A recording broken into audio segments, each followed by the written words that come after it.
पारसा कुत्ते। मरीज पर गुज़श्ता 20 मिनट से झुका हुआ डॉक्टर सीधा होकर मुड़ा। चंद सानये तौक़ुफ़ के बाद आशिक हसीन के कंधे पर हाथ रखते हुए मगमूम लहजे में कहा, बुजुर्गों, हमने अपनी सी पूरी कोशिश की। जिंदगी और मौत खुदा के हाथ में है। किसी भी वक्त कोई भी मुजिज़ा रूनुमा हो सकता है, मगर मर्ज़ इतना पुराना था और सलूत्रियों ने मर्ज़ को इतना बगाड़ा था कि मरीज के बचने की अब कोई उम्मीद नहीं है। बमुश्किल 13 घंटे जी सकेगा। आशिक हसीन ने नीली आंखों से जो बकसरत रोने से लाल हुई थी डॉक्टर की तरफ देखते हुए कहा, डॉक्टर साहब, किया मेरे जवान जहान बेटे के बचने का कोई इम्कान नहीं है। डॉक्टर ने तअस्सुफ के साथ कहा, मुझे इंतहाई अफसोस के साथ कहना पड़ रहा है कि शायद ही हम आपके बेटे को बचा सकें। अच्छा डॉक्टर साहब, फिर हमें इजाज़त दीजिए कि हम घर की राह लें, आशिक हसीन ने डॉक्टर को मुखातिब करते हुए कहा। डॉक्टर इस तकाज़े पर शशदर रह गया। हैरत से कहा, बुजुर्गों, आपके बेटे पर जानकनी तारी है। वो जान देने के करब में मुब्तला है। यहाँ हम असको ऐसी अद्वियात ड्रिप में डालकर दे रहे हैं कि जिससे मौत का अमल कम तकलीफ दह होता है, दर्द का एहसास कम होता है और रूह कदरे कम तकलीफ से निकल जाती है, और आप नीम मुर्दा बेटे को घर ले जाने की बात कर रहे हैं। आशिक हसीन ने अफसरदगी के साथ कहा, डॉक्टर साहब, आप मौत की तकलीफ की बात कर रहे हैं, लेकिन आप जिंदगी के दर्द से वाकिफ नहीं हैं। कभी तो गरीब रहकर जिंदा रहने का तजुर्बा कर लीजिए, कभी तो गरीब मर कर देख लीजिए। आपको क्या पता, गुर्बत की जिंदगी और गुर्बत की मौत किसी महशर से कम नहीं होती। हमें अस्पताल से जाने की इजाज़त दीजिए। सरकार पर मजीद बोझ नहीं डाल सकते। डॉक्टर ने गुस्सा होकर कहा, यही तो तुम लोगों की जाहलियत है। पहले जवान बेटे को खुदसाख्ता डॉक्टर्स, हकीमों और पैरों फकीरों से इलाज करवाते हुए मौत के मुंह में धकेला। एक सादा आम सी बीमारी को इतना पेचीदा कर दी कि बेचारा इस दुनिया से रुखसत हो रहा है और अब उसे चैन से मरने भी नहीं दे रहे हैं। क्या ये आपका फर्जंद है या दुश्मन? आशिक हसीन ने फूट फूट कर रोते हुए कहा, डॉक्टर साहब, अगर ये चैन से मर गया तो दुनिया वाले मुझे चैन से जीने नहीं देंगे। मेरे बेटे की दर्दनाक मौत में मेरी आबरूमंदाना जिंदगी छुपी हुई है। हमारे गांव तक बस का किराया 120 रुपये है और एम्बुलेंस वाले 6000 मांगते हैं। बस वाले मैयत की टिकट नहीं काटते और ना ही मर्दे को सीट देते हैं, अलबत्ता रस्ते में अगर सवारी मर जाए तो लाश को उतारने का नहीं कहते। आपने 13 घंटे मजीद जिंदा रहने का कहा है और ये तजहीज़ वाओ तकफन के लिए मुनासिब वक्त है। एम्बुलेंस का किराया आखिरी रसूमात पर खर्च कर लूँगा और बस में इंशाल्लाह इसे मौत भी जल्द आ जाएगी। जानकनी के अजाब का दौरानिया भी कम हो जाएगा। डॉक्टर ये सब कुछ सुनकर सुन हो गया, बना कुछ कहे चल पड़ा। आशिक हसीन बेटे को टिकटिकी बांधे इस वक्त तक देखता रहा जब तक आंखों में उमड़ते हुए आंसुओं में इसका चेहरा ढनपा नहीं था। इतने में नर्स ने आकर आशिक हसीन को डिस्चार्ज सलब तमाते हुए कहा, बाबा जी, आप मरीज को लेकर जा सकते हैं। आशिक हसीन बोझल दिल और शिकस्त खुर्दा कदमों के साथ गांव की तरफ चल पड़ा। बस में दौरान सफर जब अभी वो गांव से कोसों दूर था, वो तजहीज़ वाओ तकफन के पूरे इंतजामात को ज़हनी तरतीब दे चुका था। आज जुमा मुबारक का दिन था। सुबह के 10 बज रहे थे। इसे उम्मीद थी कि गांव पहुंचते पहुंचते इसके बेटे ने जान दे चुकी होगी। गांव वाले अना फाना कब्र खोद कर तैयार कर लेंगे।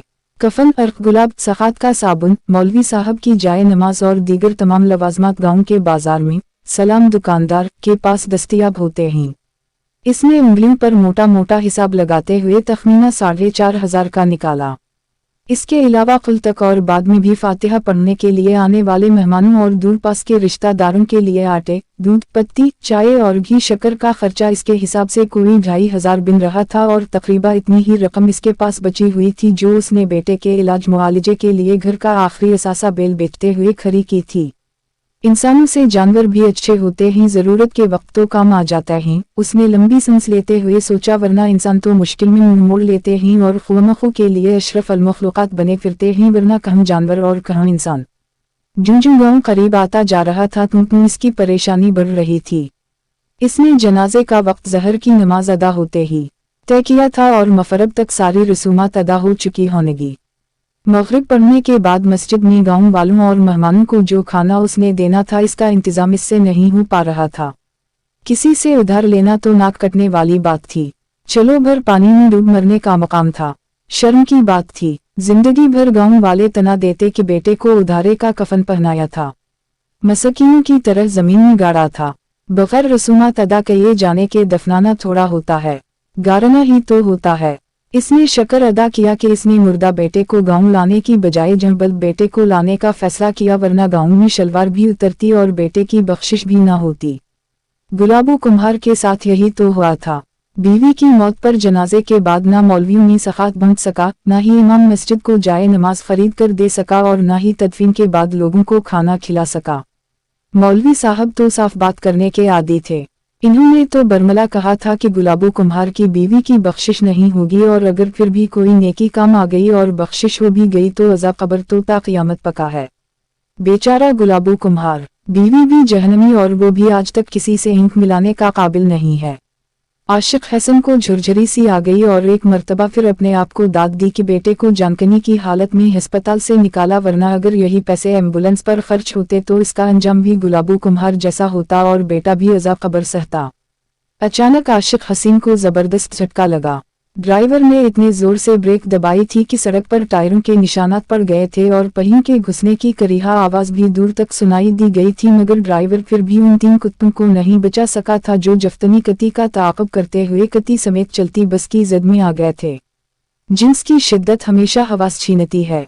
मोहब्बत और अकल उसी लिए तो एक दूसरे की जिद है, आग और पानी है, चूहे बिल्ली का खेल है। मोहब्बत में जिनसी ना आसूदगी पागलपन तारी करती है, दीदा बनाती है। मोहब्बत में खुद सुपुर्दगी ततलियों की गोद में सोना है, रंगवाओ नूर में निहाना है। मोहब्बतों में जिस्मानी मिलाप बारिश की मासूम अदा है, कली का चटकना है। बिन जिस्मानी लिमस की मोहब्बत ज़हनी मरज है, आसीब है। ब्रेक लगने की शिद्दत से सवारियां एक दूसरे पर लुढ़क गई थीं। बस में एकदम से अफरा-तफरी मच गई, सवारियों के शोर वगोगा ने आसमान सर पर उठा दिया। 3 कुत्ते, एक कती और आशिक हसीन का बेटा साथ मर गए। इधर 3 कुत्ते और एक कती बस के नीचे आकर कोच कर गए और इधर आशिक हसीन के बेटे की रूह ऊपर परवाज कर गई। आशिक हसीन ने इना लिल्लाह व इना इलैहि राजिऊन पढ़ते हुए रब का शुक्रिया भी अदा कर दी कि 3 कुत्तों और एक कती के साथ साथ इसके बेटे की जान भी निकाल दी। उसने दिल ही दिल में अज़राइल को भी बड़ी दाद दी।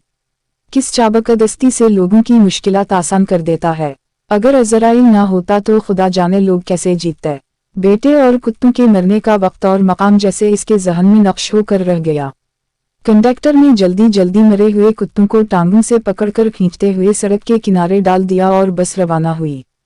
तकरीबन 5 मिनट बाद बस आशिक हसीन के गांव के स्टॉप पर रुकी। स्टॉप के करीबी घर से चारपाई मंगवाकर आशिक हसीन ने गांव वालों की मदद से बेटे की लाश चारपाई पर रखी और घर की राह ली। बस इस गांव के वाहिद सवारियों को उतारने के बाद गांव उगलते हुए और गूंगों की आवाजें निकालते हुए अगली मंजिल की तरफ रेंगने लगी थी। आशिक हसीन ने गांव वालों और रिश्तेदारों के हवाले तजहीज़ व तकफीन के इंतजाम करते हुए छोटे भाई को सारी नकद रकम भी हाथ में थमा दी। ख़वातीन के बैन और गांव वालों की बाआवाज़ बुलंद इंतजामात बारे बातों के दौरान आशिक हसीन एक बड़ी बोरी में एक अदद कुल्हाड़ी, तेज़दार वाली छुरी और काम वाले मेले और बोसीदा कपड़े रखकर खामोशी के साथ निकल गया। थोड़ी देर बाद वो जाए हादिसा पर मौजूद था। सड़क पर वीरानी छाई हुई थी। वो जल्दी जल्दी चारों मरे हुए कुत्तों को टांगों से खींचते हुए सड़क किनारे गन्ने के खेतों में अंदर तक ले गया। बिजली की सी सरत के साथ उसने चारों कुत्तों को काटकर बोरी में डाला और कपड़ों के ऊपर पहने हुए मेले और खून आलूद मलबूस को उतारकर माचिस की तली सलगा दी। घर दाखिल होकर उसने बड़ी बेटी को गोश्त हवाले करके मैयत का खाना तैयार करने के बारे में अच्छी तरह समझाया और बाहर निकलकर फातिहा के लिए आने वालों में घुल मिल गया। तदफीन भी शान से हुई। 4 पीटी साबुन बांटा गया और आए हुए तमाम मौलवियों में जाए नमाज, सफ़ेद टोपियाँ और तस्बीह भी तकसीम की गईं। मगरिब के बाद सारे गांव को मस्जिद ही में छोटा गोश्त खिलाया गया। गरम गरम तंदूरी रोटियों के साथ सब ने पीठ भर कर खाया। खूब वाह वाह हुई। सब ने लज़्ज़त की तारीफ की। आशिक हसीन मुतमईन था कि इंशाल्लाह मैयत का ऐसा खाना गांव में किसी के बाप ने भी अब तक नहीं दिया होगा और न ही आइंदा 100 सालों में खिला सकेगा। आशिक हसीन ने एक भरा हुआ खानचा मौलवी साहब के घर भी बुझवाया। खूब दुआएं हुई और मरहूम को शहीद का दर्जा भी अता हुआ। अगली सुबह फजर पढ़कर भरी मस्जिद में मौलवी साहब ने आशिक हसीन को मुखातिब किया। भाई आशिक हसीन, रात को तो बड़ी अजीब बात हुई। मीने और मिलानी जी ने इकट्ठे एक ही ख्वाब देखा कि तेरा बरखुरदार जन्नत की बाहों में चहलकदमी कर रहा है, खुशबाओ खुर्रम है। मीने तो बस सिर्फ यही देखा, मगर मिलानी जी कह रही थी कि उसे शहीद ने कहा कि अब्बा की हवेली भी वो जन्नत में देख चुका है, जैसे कि सफ़ेद मोतियों की चमक दमक आंखों को खीरा करती है। तमाम जमात शिश कर उठी। आशिक हसीन ज़ेर लब मुस्कुराया। इसे पहली मर्तबा नजस कुत्ते की पारसाई के जोर का इल्म हुआ था। वाकई जन्नत का हर रास्ता पीठ से गुजरता है और जहन्नम रूट की पैदावार है। आशिक हसीन ने दिल ही दिल में उन चारों कुत्तों का शुक्रिया अदा किया कि नजस होने के बावजूद इसकी अना और दीन को कायम रखा, इसके बेटे और उसे जन्नत तक ले जाने का सबब बने। पहली मर्तबा इसके दिल से कुत्तों के लिए दुआ निकली। अगर इन कुत्तों ने आज इसकी पर्दा पोशी ना की होती तो इंसान तो उसे बरहना कर चुके होते।